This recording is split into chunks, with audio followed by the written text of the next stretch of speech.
கேள்விகள். பாரதி ராஜா 2169 அப்படின்றவரு யூடியூப்ல கேள்வி கேட்டிருக்காரு.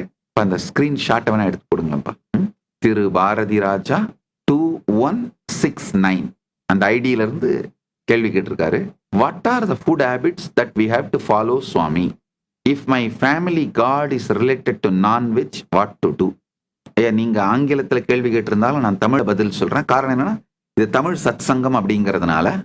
ஆனா கட்டாயம் ஆங்கில டிரான்ஸ்லேஷன் லைவ் அவைலபிளா இருக்கு. நீங்க டிரான்ஸ்லேஷனை கேட்டுக்கலாம். முதல் விஷயம் நல்லா புரிஞ்சுக்கோங்க.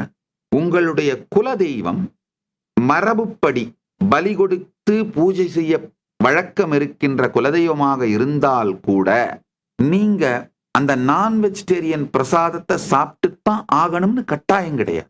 ராமகிருஷ்ணர் இதுக்கு ஒரு அழகான தீர்வு சொல்றார். அவர் சொல்றாரு, ஞானம் அடைந்த பிறகு காளியினுடைய பிரசாதமாகவே இருந்தாலும், காளிக்கு கல்கத்தால பலி கொடுக்கும் பழக்கமும் உண்டு, வெஸ்ட் பெங்கால் முழுக்கவுமே காளிக்கு பலி கொடுக்கும் பழக்கமும் உண்டு, மீன் சமைத்து படைக்கும் வழக்கமும் உண்டு.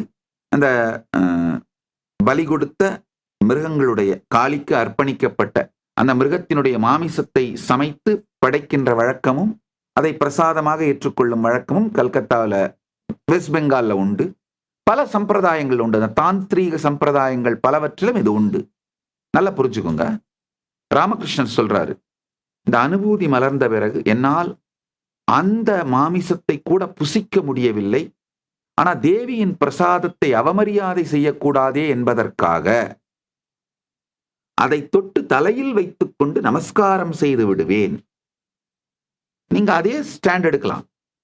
உங்க குலதெய்வத்திற்கு மரபோடு செய்யப்படுகின்ற பலி பூஜைகளை நிறுத்தக்கூடாது.